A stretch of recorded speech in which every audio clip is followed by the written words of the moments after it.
I'm Al McFarlane. Welcome to Conversations with Al McFarlane. Today is Monday, July 25th. Monday, we call it governance at the neighborhood level. And the idea is to simply appreciate the fact that we are neighbors, we're in community, we're in neighborhoods, and that real decisions get made here. Our objective is to elevate the voice of community, to elevate friendships, relationships, ideas, leadership at the neighborhood level. We operate in conjunction with our friends over at Hawthorne Neighborhood Council. Uh, you all know that Hawthorne has, for the past 30 years almost, produced the successful Hawthorne Huddle, a group that engaged General Mills and other corporate leaders in bringing civic, social service and community organizations together to focus on challenges and opportunities in the Hawthorne neighborhood in North Minneapolis. That work continues.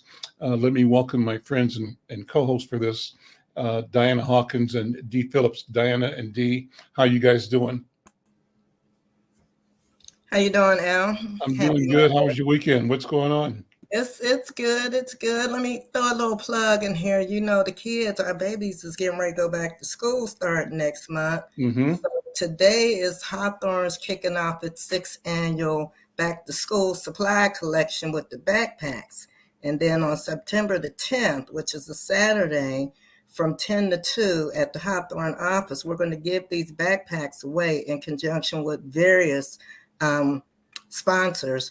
And you can get tested, you can get vaccinated, you can get a lead test. So it's send our babies back to school healthy. So everybody help our babies out and contribute. You can send me an email at dhawkins@hncmpls.org. Thank you, Al. Okay. And I'm great to be here today. Oh, good to see you as always. Dee, how are you doing? Just fine. How about you? I'm doing well. Anything special on your plate or over the weekend, Dee? No, it's pretty quiet. Nice. Okay. Quiet is good. Quiet is always good. Let me bring in my colleague and co-host here, Brenda Lyle-Gray. Brenda, how are you doing? I'm fine. Brenda joins me from New Mexico. How are things in the mountains out there? Peaceful, but hot. But hot. Okay. Yeah, but hot. And another fire going. Yeah. Well, this is one for the records, I think, but I think it sets in motion what we can expect going forward with until we take seriously the global climate changing. Things will continue because we're contributing as countries and as consumers to the warming of the planet. And we can make some decisions, make some choices that can mitigate and reduce or slow that trend. So hopefully people will pay attention to that. Well, look, let's begin by bringing in, anything special weekend, Brenda, you want to share? No, I'm good. And it's good seeing everyone. Okay. All right. Thank you. Today we have April Graves, who is running for mayor of Brooklyn Center. And April, come on here and let me have you introduce yourself and talk about your background and why you're running to be the mayor of Brooklyn Center. Good afternoon, first of all. And let me thank you for throwing your hat in the ring. It's admirable and praiseworthy that a citizen should decide to step up and to put his life into the realm of public service. You have already, but you continue to do that. So for that, I want to say on behalf of your neighbors and the community, thank you for your continued interest and willingness to serve our people. So introduce yourself and your campaign. Thank you so much for having me on the show and for inviting me today. My name is April Graves. I am a current Brooklyn Center City Council member since 2015. I also work for the Minneapolis Health Department as a public health specialist in the Office of Violence Prevention. I'm a single mother of 4 children, and was also a teen mother. So I started that journey really early at 15. I also am a yoga instructor and a Reiki healer. the political climate is intense right now. After serving the last, 7+ years on the city council, I debated a long time earlier this year about whether I wanted to continue to stay in public service and in public office, or if I was ready to, make some more space in my life to focus on other things that are important to me. And, I got a lot of encouragement from people to run for mayor who have been watching me on the council for the last 7 years and felt that I would make a really strong candidate. It's a part-time position with sometimes full-time responsibilities. It's not something you can just turn off and not think about when you aren't at meetings. There's always you still got to pay your bills. That's right, you do. Yeah. Although I do think that in Brooklyn Center, we have a really strong staff, young, innovative professionals who have taken up, the vision and the mission of the city council and have done an amazing job coming up with solutions, expanding our work with the community, and continuing to reimagine and work with community as well as other stakeholder groups to think about how we want our city to grow and flourish in the years ahead. And so I really wanted to continue to build off some of my successes as a council member. I've been a big advocate for small businesses and entrepreneurs in my time on the council. I've also advocated strongly for more programming for youth in our community. Being a youth worker, youth professional is like my first love. I really think that it has set the course for a lot of the success that I've had in life, as well as a lot of the learning and wisdom. And so I'm excited that we have had more free programs for young people at our community center. We've expanded our summer jobs program, helping young people build life skills as well as economic capacity to really move towards their future goals. Another thing that I've worked in collaboration with the staff and my council members is around public safety. After the murder of Dante Wright at the hands of Brooklyn Center Police Officer Kim Potter. And even before that happened, I had been having a lot of conversations with our prior city manager and prior police chief around increasing our ability to track traffic data, stop data. And so there was a creation of a dashboard on our website to really have some tangible data that we can analyze and figure out, are we doing the policing that we say we're doing? Where are the gaps? Where are the inequities? And how can we do better? Where should we be focusing our attention? And so that work is ongoing and hopefully can be better integrated with the current work that's happening with the current mayor's implementation committee. I have been able to attend some of those meetings, but they've been also somewhat problematic at times. I think as positive and as I think, the mayor may be trying to be with some of his work, I think some of the best practices of really bringing community voice to the table have not been followed. I think too also that especially in the city government like ours, which is a city manager council form of government, you have to be able to really work with your staff, lean on your staff's expertise, and have some trust in the recommendations that they bring forward. So staff are stakeholders just as residents are, and many of our staff actually are residents in the city. And I have the perspective, being a staff member in Minneapolis, a much bigger enterprise, that, a lot of the time elected officials come in and they have specific values or agendas or political followings and promises they may have made. But if we don't have some consistency in our ability to really implement systemic change, it makes it difficult as a person who's actually doing the work of implementation and boots on the ground to sustain the work if the leadership is constantly changing what the focus should be. And so I think that's one of the benefits of having a city manager who isn't politically motivated, who takes the vision of the collective council and then works to implement that vision with the directors of the different departments. And so that's one thing I think that has been kind of lacking, is that willingness to collaborate with community and with staff, and working together to come up with the solutions that are really needed to create the change that we want to see. So that's a big motivation for why I decided to run, is to bring that level of collaboration back to our city. Okay. Let me, before we go any further, sort of set the expectation for today's program, for this conversation with you, April. My goal is to encourage and allow you to ask voters to support you as many times as you can within the hour, right? Mm-hmm. And so the point is to for you to use this opportunity to clarify and to invite and to encourage and to turn out people in support of you, to create distinctions between you and the competition. So feel free, know that that's my intent, is to illuminate and elevate you and your agenda and your interest in serving as the mayor of Brooklyn Center. With that, thank you for the introduction. It was great. I have a lot of questions to ask. And if my colleagues, Brenda or Diana or Dee, want to ask questions, this is all unscripted, all informal. And if you want to interject and move the conversation to something that's a priority for you, please do. It's open and friendly in that respect.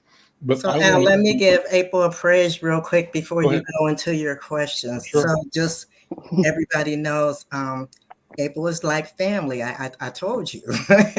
And her and I go way back, but I have watched her grow. I have watched her political career. I have watched her in many fields, and I'm really proud of her. I'm really proud to say that I know her and what she's running for, and I have a strong belief in that she will get that position, because we need someone like that in Brooklyn Center. So I wish I could vote for you, but you do have my praises, not just because I know you, but I know the work that you've done. Go ahead, Evan. That's a great endorsement, Diana. Thank you for making that. Again, if people are watching and listening and want to add their comments, hopefully the people that love you the most will add their comments. But if somebody's critical of you, we welcome those comments as well. You can go to the chats on any of the platforms we're on, YouTube or Facebook or LinkedIn or Twitter, and add a comment. And if we see it, we'll share that, presuming that it's reasonable, rational, and proper. We don't want people to be disrespectful in any way. But thank you. Great introduction, great beginning. I think it's appropriate to talk about what is the enterprise, what is Brooklyn Center, what are the demographics, what's the history of that community, what's the story of Brooklyn Center, and where is Brooklyn Center going as you see it?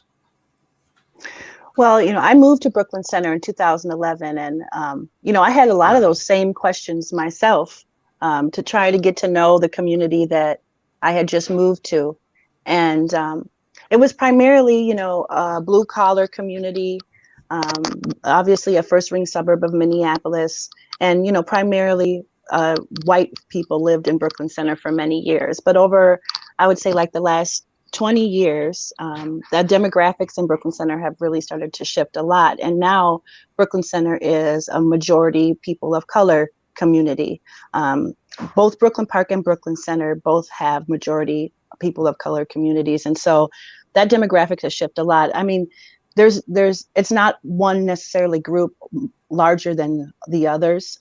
There's still quite a few older long-term residents that are white, but there's also a large Liberian community, a large Hmong community, a large Hispanic Latino community, and also a large African American community here in Brooklyn Center. A lot of people, I think, are around my age group, between the ages of between like 25 and 45. There's a large youth population here. And most of us are living at or below the poverty line. And so that's one of the reasons, actually, that I was able to buy my home in Brooklyn Center. I stated earlier that I was a teen mother and that I'm a single mother of 4 children. And even as recent as about 5 or 6 years ago, I still was struggling to make ends meet. was on food stamps and getting medical assistance for healthcare for me and my family.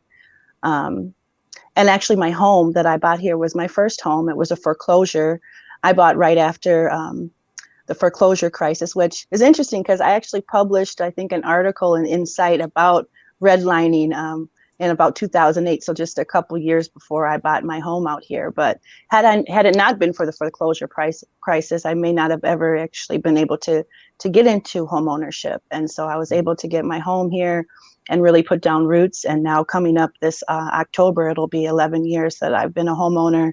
And I'm really proud of my ability to sustain my home, build on its equity, and build on my ability to leave generational wealth to my family.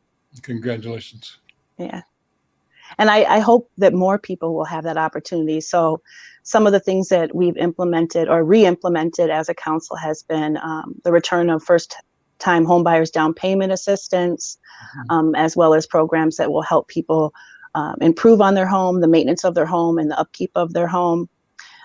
We, as a council, a few years back, started implementing a living wage for our first and foremost for our employees, and we intentionally decided to start with part-time employees who maybe aren't eligible for benefits, so they could start to feel the improvement of their economic security first and foremost, because they probably were most in need of it. And where are they now, the part-time employees for the base wage?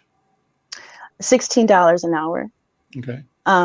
Difficulty struck with COVID. I think we unfortunately lost some of our part-time employees with the closure of some of our government services. But, as we've hired people back on, they were getting hired on at that living wage as well. Mm-hmm. Okay. You said you moved into Brooklyn Center in about 2011. Tell me your beginning. I like to ask people about their own genealogy. Who's your mom? Who's your dad? Who's your people? And the spirit of the question is simply to recognize that all of us are formed by the people around us and by our grands and great grands. Sometimes we know them, sometimes we don't. But give us a sense of what you know about the legacy that you are a part of, that you're creating. You mentioned generational wealth. It suggests to me that you have an intention, both for your children and their children and the ones that will follow them. And if you have that intention, it means, from my point of view, that you walk in some kind of awareness of the generations that preceded you. So tell that story as much as you want to, anyway. Absolutely. Thank you. Well, I grew up in the St. Paul Rondo neighborhood. And so I lived on Laurel Avenue, Laurel and Oxford, in between Laurel and Oxford and Laurel and Lexington. So, and I think, that neighborhood is interesting. When my parents bought that house, they bought it for like $30,000. But when my mom sold it and moved in with me about 6-7 years ago, it was quite a bit more, maybe like $300,000 worth. And so to me, that was, I'm not selling my house anytime soon. For just exactly that reason. My mom and my dad have 5 kids, and I'm the middle child. And I have an older half brother from my dad's first marriage, and then a younger half sister from after my parents were separated. And my dad is Black and my mom is white. I know some of my grandparents. What's interesting about my family is that similar to kind of like me and my children, there's multiple fathers. So my dad's father, he is the only son of that father, but he has other siblings that had a different father. And he actually was raised primarily by his maternal grandmother, who was also married to a man that was not his maternal grandfather. But that man was Ojibwe Native American, and that's actually where I get my last name Graves from. So I get a lot of time when people ask me, are you related to so-and-so and such and such? And I'm like, no. The only Graves I'm related to are my siblings around here. And he grew up on a farm in Wisconsin, but he was born in Peoria, Illinois. And so I think that rugged, hardworking upbringing really made an impact on him. He was also in a small town surrounded by mostly white folks, and had to navigate racism and, knowing who he is, even in an environment where there wasn't a lot of examples. He also was drafted to fight in the Vietnam War, but during basic training was out with a fellow soldier that decided to steal something. And then he was arrested with him and put into Fort Leavenworth prison, which was a military prison. And so my dad was in Fort Leavenworth prison, really for a crime that he didn't commit, mainly because he was just with the person that did it during the assassination of Martin Luther King. And when that happened, there was riots in the prison. And so he was actually able to be released early. So when he first came to Minnesota, he said the North Side was smoking, and from what was happening, the civil unrest and riots that happened there. And after being here for a few years, he started dating my mom and created a family with her. But I always think, of that story in a way that, like, even though there was an injustice, I feel my dad having to go to Fort Leavenworth prison for just being in the wrong place at the wrong time or hanging out with the wrong person, who knows if he would ever have been able to start the family with my mother. Had he been in Vietnam, he may not have made it back at all. So that's kind of a little bit about my dad's side. He had a stroke in 2017, and so has slowed down pretty significantly, but is still with us. It's hard for him because he's always been a very hands-on kind of guy, and he can't get out under the car and into the backyard working on things like he used to, but he still is a very positive person. In fact, I think he's more positive now than he was when I was younger. Just to illustrate that, when we were young, my dad used to always say, "Kids, you can't have nothing," because we was always tearing something up, right? Can't have nice things. Right. But now, he says, "Kids, that's all you got." So, another one of my favorite things that my dad has said is, "Ain't nothing to it but to do it." So just, give it your best. You'll learn. If you fall, you'll get back up and you'll do better the next time. Ain't nothing to it but to do it. I'm getting kind of choked up. Well, that's all classic old school wisdom. That's what Diane and Brenda the adages and Dee and I grew up on. Yeah, exactly. So talk about your mom. Talk about your. Go ahead first of all. Yeah, so now my dad, he lives with my brother. We're providing as much care for him as we can, so he can stay comfortable and with his family as long as possible. And my mom, actually, after she sold her house, she moved in with me. So she's now a Brooklyn Center resident.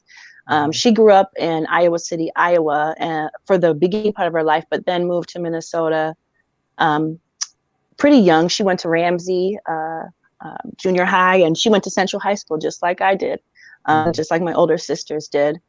And her father, my grandpa Bickle, actually, I found out recently, ran for mayor in St. Paul at one point. So even though I didn't know anything about that, when I decided to run for city council, some of those stories started to come out from family members, as I've continued to move forward in, I guess, what you would call my political career. What's your mom's maiden name? What's the lineage on your mom's side? I'm not sure exactly. I know that we're Scotch, Irish, and German. Okay. But because I can remember going to the Scottish fair at McAllister College with my grandma. My grandma also, I think my grandma, her name was Jane Bickle, and my middle name is Jane. So I'm named after her. And she really instilled in me a love for nature.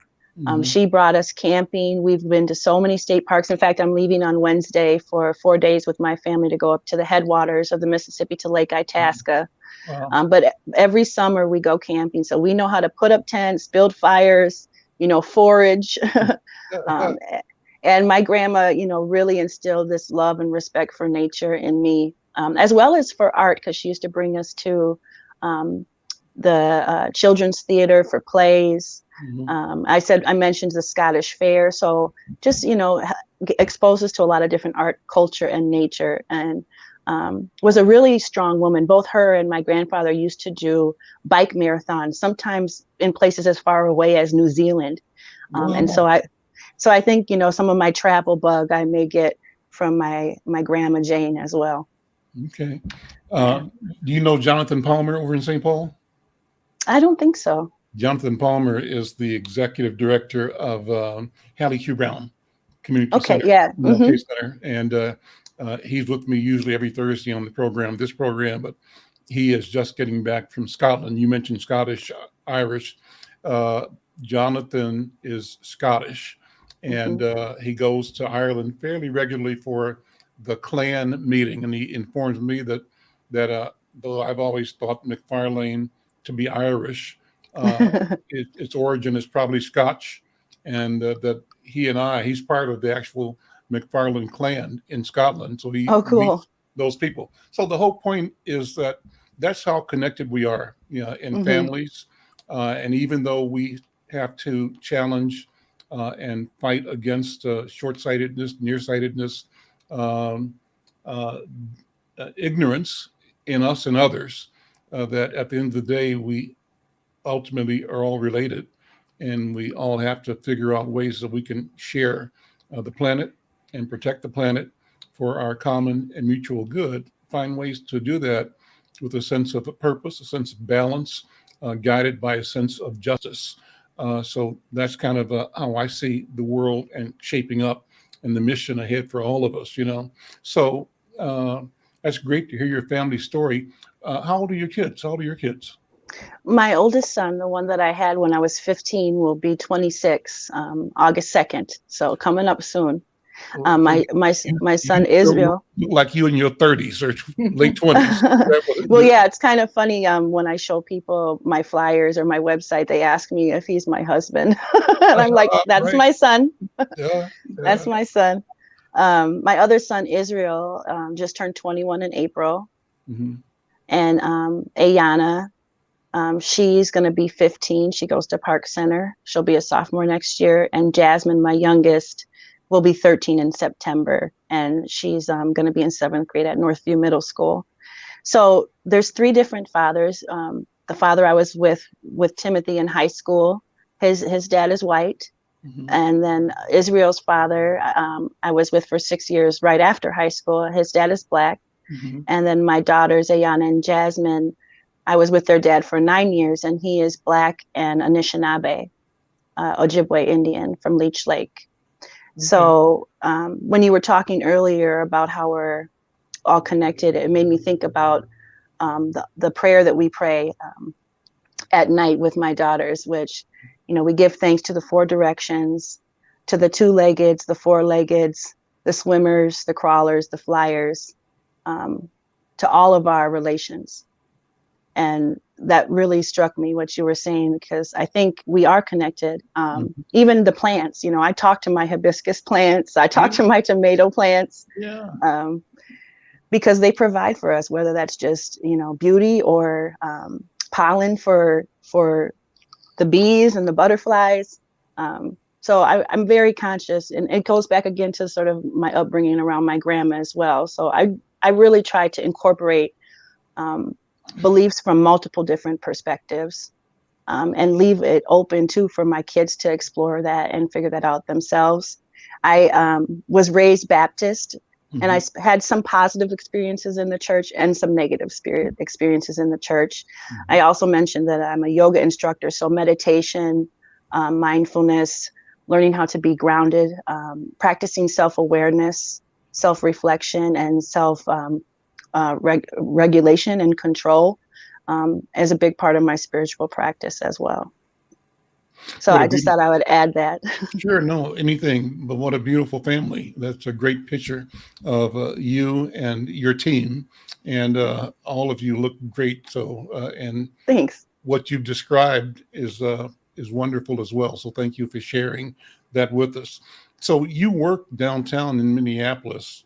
Being a city council member is either part-time or volunteer. I'm not sure which, you can tell me, but I think you said being mayor is also part-time. So you will need to, if you're elected, continue to have your professional job to pay rent, as well as doing the work for the city as an elected Is that the case? Is that how it works? That's true. In Brooklyn Center, we do get a small salary. Council members make about $10,000 a year, and the mayor makes about $13,000 a year. The full-time job is really at the operational level. So the city manager, like who I said, takes direction from the council. That's really our only employee. The city manager is a professional, that has the experience, the education to run the city. Whereas, council members and the mayor may or may not have that experience and that education. And I think in some ways it's good because it's not as political of a role and isn't as likely to be affected by the political whims of one individual. He's able to just kind of focus on what was the consensus of the council and how can I best operationalize and implement that throughout the city enterprise. I do think that, over the last couple of years, some of the work has gotten to be more intense, both because of COVID and also because of the killing of Dante Wright and the work that we've had to do around public safety. But I have the utmost faith in our city staff and our city manager and the directors, especially as we brought on newer, younger professionals that really, I think, have a better understanding of sort of the spirit of the time and the opportunities that are open, given this point in history. And then we've also diversified the leadership of our city staff. I think our former city manager, Kurt Bogany, did a good job of that, both in hiring Reggie, who is our current city manager, as our deputy at the time, and helped him to get additional experience specifically in Brooklyn Center, though he had already had experience as a city manager in other places, as well as hiring on our communications director, Angel Smith, who's another Black woman. And most recently, we've created an Office of Health Prevention and Safety, and the manager for that office is Latoya and Turk, and she is also another Black woman. So I'm happy to see the diversity of the leadership within the different departments, not only racially, but also gender-wise improved over the last few years.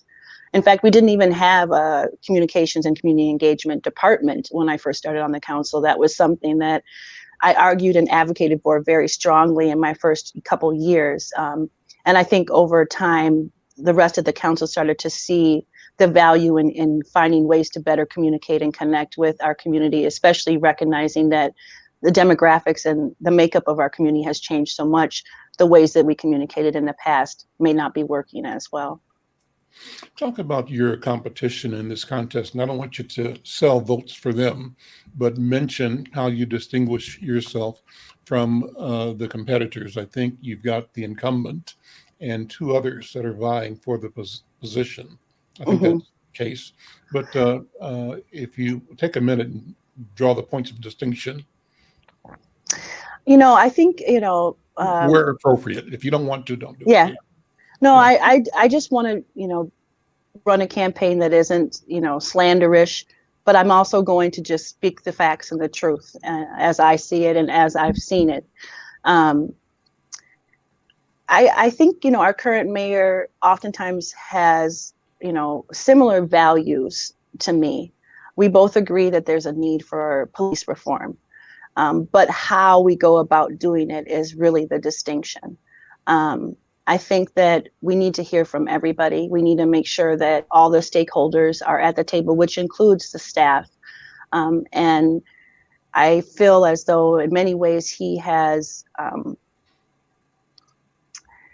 unfairly used his position as a facilitator of council meetings to highlight voices that are in agreement with him, rather than giving an equal opportunity to folks to really express their concerns and their feelings. And that goes as well, I feel, for staff members. The staff really wants to feel valued and trusted. That doesn't mean we're going to always agree. We're going to ask questions. We're going to send recommendations back. We're going to discuss as a council.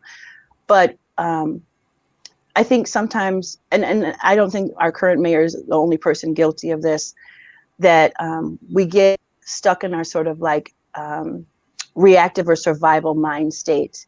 And we use that to play on other people's fears to try to push our own agenda forward. And where there really needs to be healing and relationship building and trust building across different perspectives, different levels of experience. And that's, I think, what I can bring that's what I know I can bring that he has not done a good job bringing at all. I think actually, I'm sorry, I keep getting phone calls. I think being a multiracial person that has such a dynamic, multi-ethnic family helps me to stay more objective. Also helps me to empathize with multiple viewpoints and listen to understand rather than to respond. A lot of time I hear people say things that like intention is not impact. And I agree with that. I think intention is not impact, but my approach is if I don't believe that the intention was to be creating a negative impact, I'm still going to try to work with that person because not everybody has the same experiences. You don't know what you don't know. And there's some folks that don't want to work with anyone that, you know, is using microaggressions or unintentionally creating negative impacts. And that's their prerogative. And I don't fault them for that. You know, you should do what you feel like you have the capacity to do. But because of the lifestyle and the upbringing that I've had, I do feel like I have that capacity. And I also believe that we need people like me to stand in those spaces to really move as many people forward on the spectrum of change as we can. We're not going to get anywhere pointing fingers and blaming each other.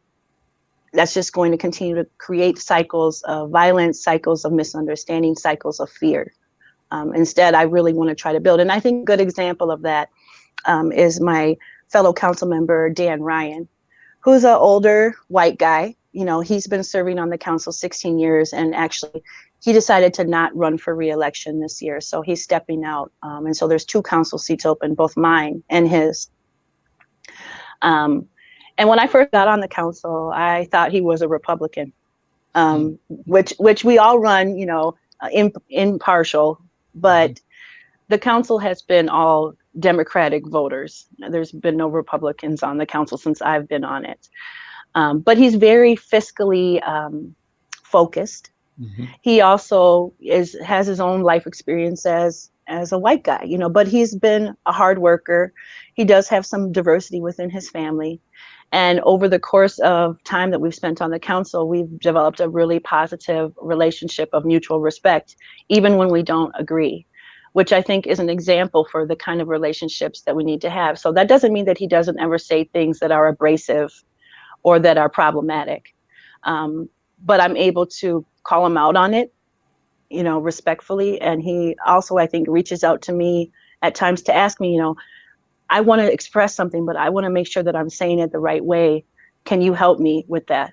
You know, and I will do that. And that started really with a resolution that was drafted and presented by the staff when Kurt was still our city manager. It was a resolution around acknowledging economic and racial inequities, and as a city doing something about them.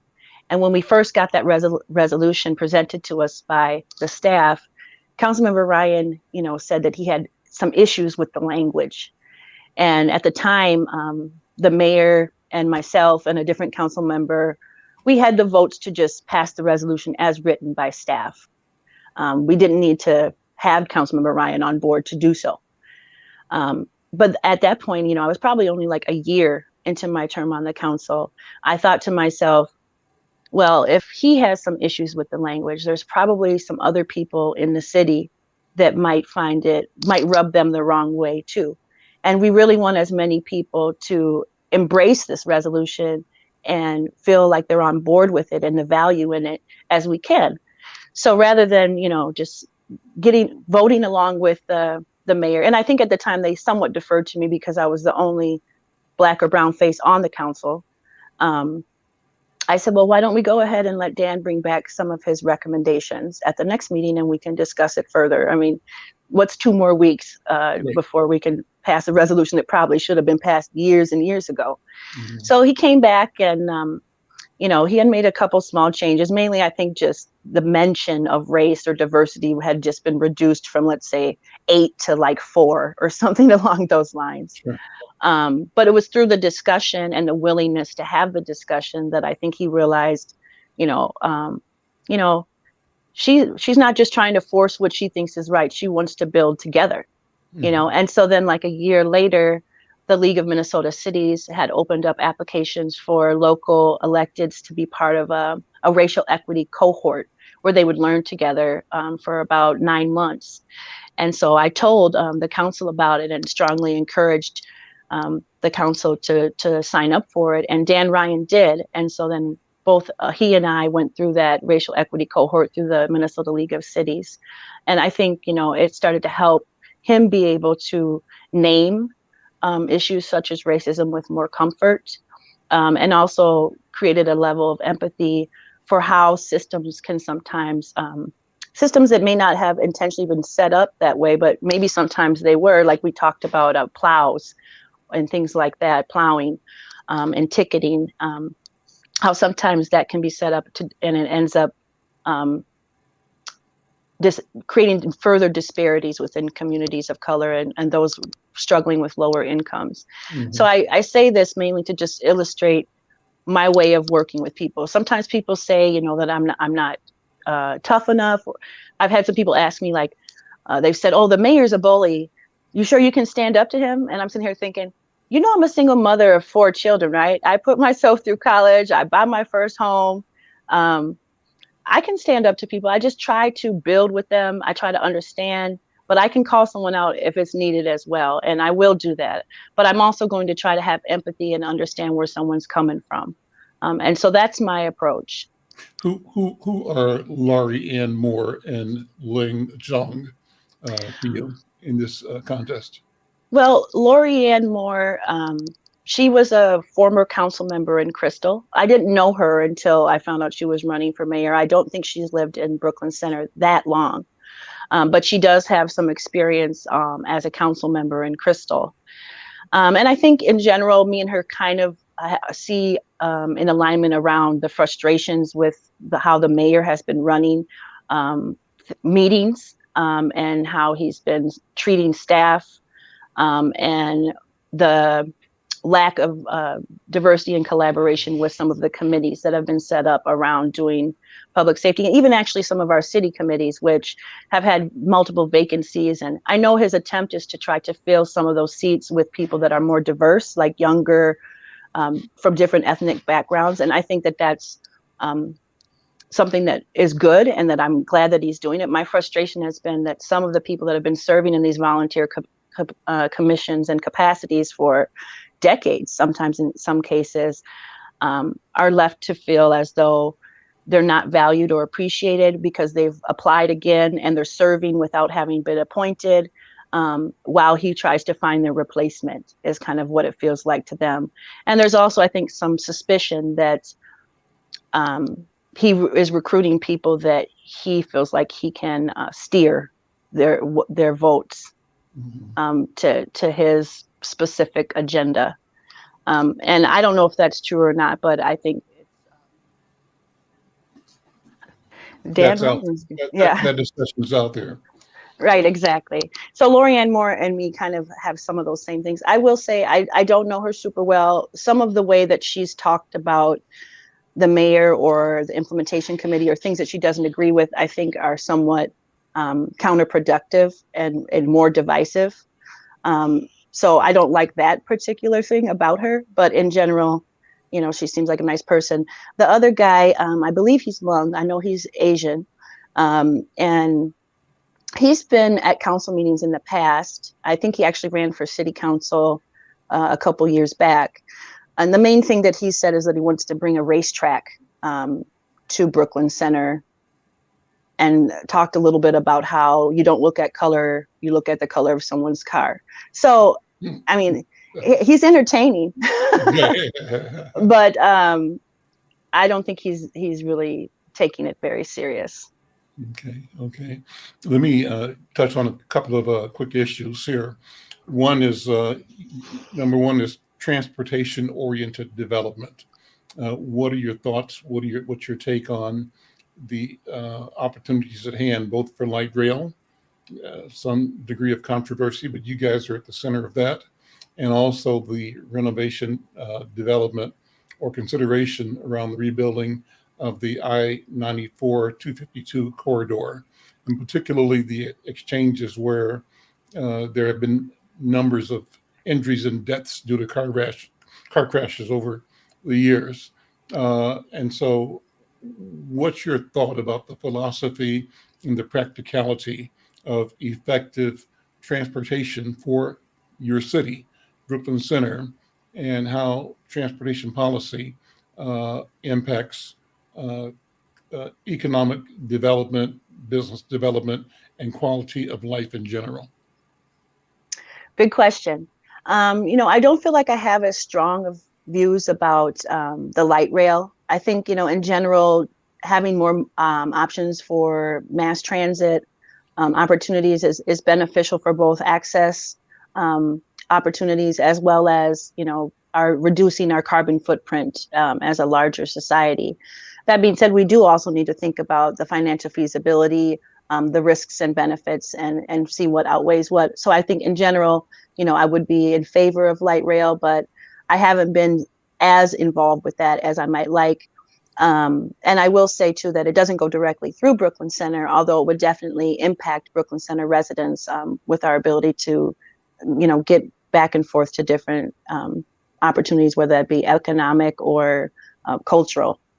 252 has been much more a big part of my time on the council. And I realize 94 is part of that as well. And I told you earlier about how much I care about the environment. I also care about the environment in which people live. Now, I grew up in the Rondo neighborhood, so I understand the history of 94 going through the thriving Black business community that used to be in Rondo and the impacts that it had on that community. I also think, we have to be realistic about the needs of our metro area. So you have to balance out both health impacts, safety, as well as the inevitability that our population is going to continue to grow, and the need for, safe ways to get to and from work opportunities and living opportunities is going to be an important thing that we have to think ahead about. One thing I will say is that I think, even though I haven't necessarily agreed with every approach that the current mayor had, I think some of the work has been good to sort of slow us down, push more and more and more on having deeper and deeper community engagement, and making sure that those voices are included as part of that process. So say one thing that I think everybody can agree on about 252 is that something needs to be done to make it safer. The difficulty is figuring out what that something is. There's you might have heard about this, the push for people to switch highways back into like boulevards, or even fill them in completely and turn them into green space, which to me seems a bit unrealistic, at least with, things like 94 and 52. That being said, 252 should not just become a thoroughfare for a whole bunch of people from the northern suburbs to get to downtown Minneapolis faster. It needs to be beneficial to the people that actually live and work in Brooklyn Center as well. So I don't have the answer. Right now, we're in the middle of environmental impact statements and review. MnDOT is continuing to do engagement with community residents, both especially around 252, living in apartments, figuring out, what is the ridership, what kind of bus lines and other things like that do we need to make sure are part of that. And so I'm anxious to continue those discussions, to continue to meet with community residents, and to hopefully find a balanced approach that not only creates better safety, but protects our environment, the Mississippi River, as well as the health and well-being of the people in the community. Another thing, go ahead. Well, just in the spirit of disclosure, I'm working under contract with the Stair Step Foundation, and they are working under contract with MnDOT to create feedback from the African and African American communities alongside the I-94 252 corridor to make comment and assessment and give feedback on the environmental impact statements that are underway right now. So I just want to make sure that I disclose to our viewers and listeners and our readers that we've got a contractual relationship to have some public policy forums that bring these considerations forward for consumer consideration. So go ahead now. Thank you so much. I'm happy to hear that you're part of that work.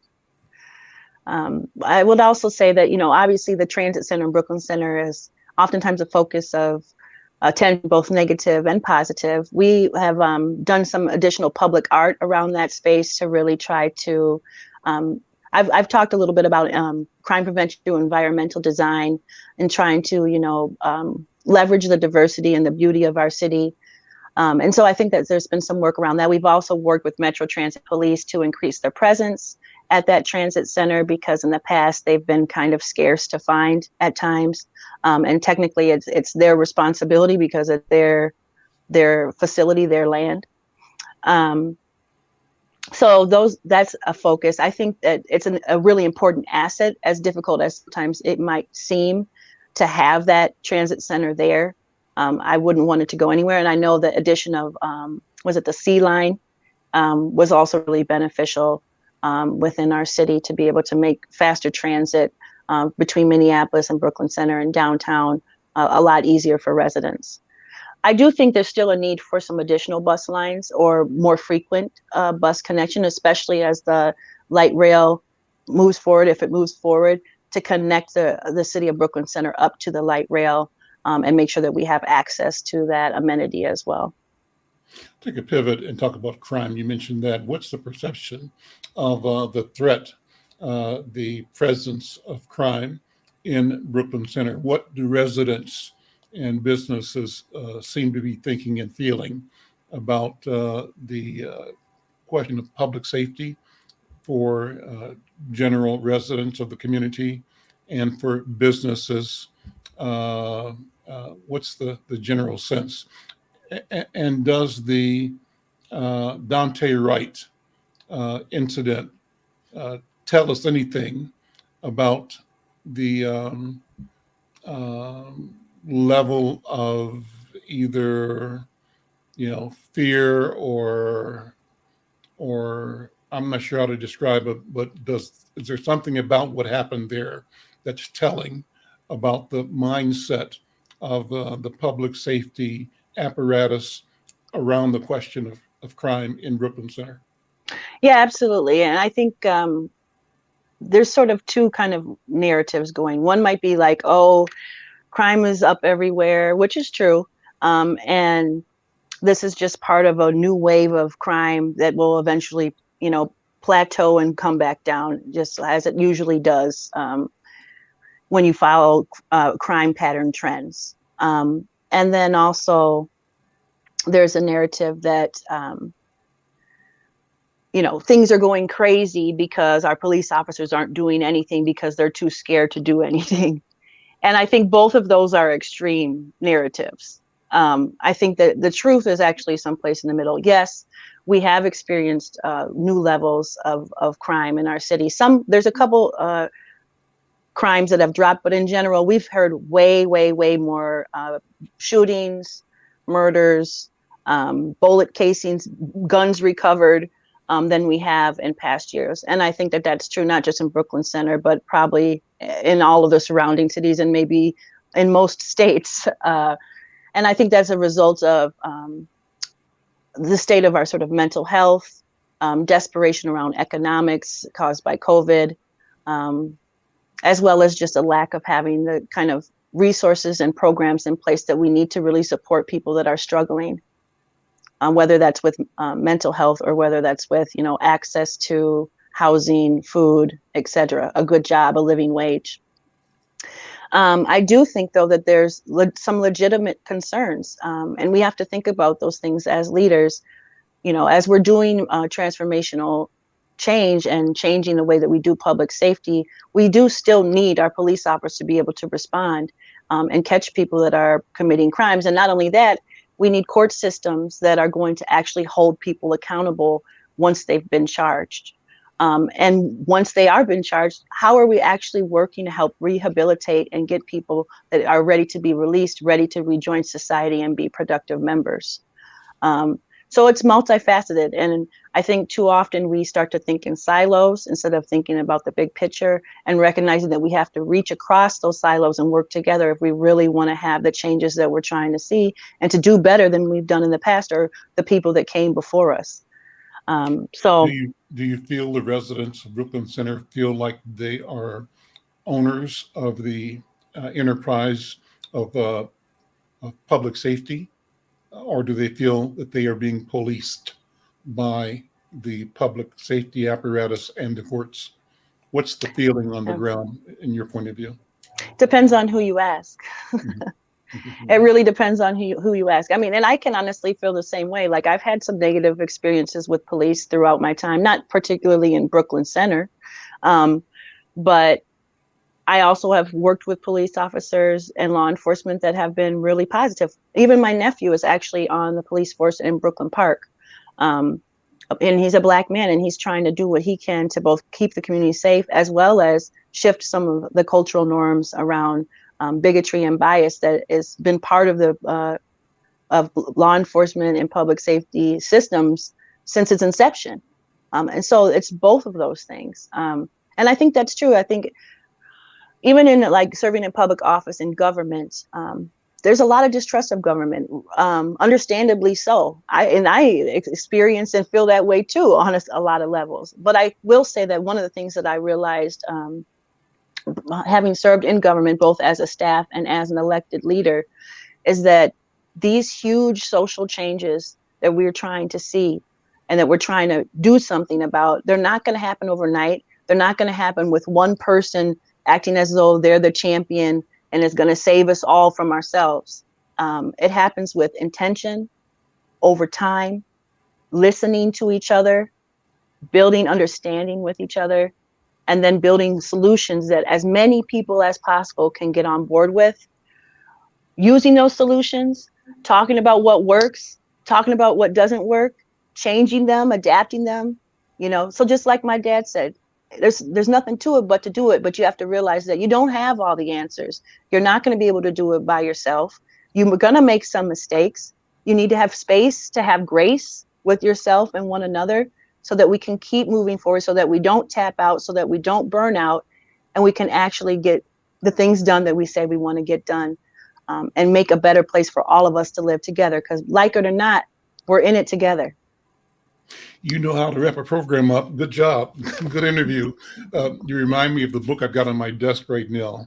I don't know if you ever have seen this before, but I recommend it to you. The Healers.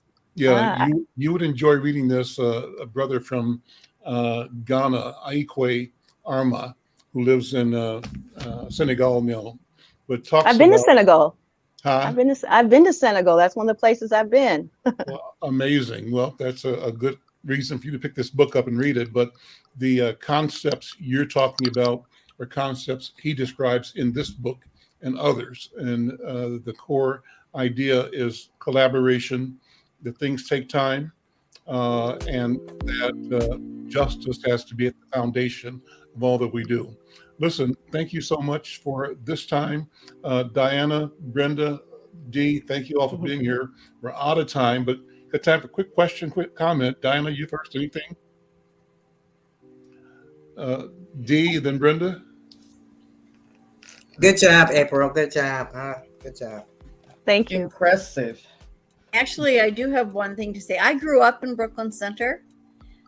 We moved in. We were the first house on our street in our development. So the Brooklyn Center you're talking about is way different than the Brooklyn Center I remember, but it's kind of fun to watch this and see where it goes. I'm interested in watching this race now to see what changes will come. But believe me, it was way different when it was potato fields beyond us to the north, all potato fields. So did you know the Wright family, Boyd Wright's family? Dr. Wright, I think it was. I didn't know. It was Dorns and Tessmans that were the landowners when I was out there. Okay. It's completely different now. Yeah. My understanding is that the Wright family was a Black family, owned land, And they might very well have, but I went to school with the Dorns and the Tessmans, and those are the ones that I was aware of. Okay, great. Brenda, questions, comments? Oh, I had one, but we're out of time. So, April, I'll email you. Okay. All right. Okay. Well, thank you all so much for inviting me on and for giving me a chance to talk about my life, my path, and also my city that I live in and that I care so much about. And I really appreciate all the work that you all are doing to help get the word out, and also all the work that I know you do in your own spheres as well. So God bless. Take care of yourselves. And I hope you have a blessed week. Thank you Wish so you much. the best. Very impressive. I'm Al McFarlane. Join us again tomorrow. Tomorrow's show should be great. I'm expecting an interview with Ilhan Omar. Not 100% yet, but I'm expecting that. We'll also have an interview with, which is confirmed, Minnesota Attorney General Keith Ellison. And then finally, tomorrow's program is going to include a fun interview with a mega star, television star, Justin Hartley, who is the star of the TV series This Is Us. He's in town with my brother promoting their alcohol business, Revel Avila. So that'll be part of the conversation. Actually, it'll be fun tomorrow too, because the program is going to have music for the first time in a few years. My other brother, Wayne, will be setting up with his band at the Dakota. And we'll have Wayne open the show, play a couple of songs during the show, and close the show live from the stage of the Dakota. Ilhan is confirmed. That's great. Thank you. So tomorrow's going to be good. It'll be fun. Our goal is kind of move us towards replicating what we used to do at Lucille's Kitchen. I don't know yet how it's going to shape out, but we're thinking about it. And, we're being COVID aware, COVID conscious, and protocol aware. But our intent in doing this program tomorrow is to start testing the water, getting prepared for the potential of live shows again, if not this summer, maybe by this fall or early next year. So I'm Al McFarlane. We'll see you tomorrow. Take care. Good night. Good day.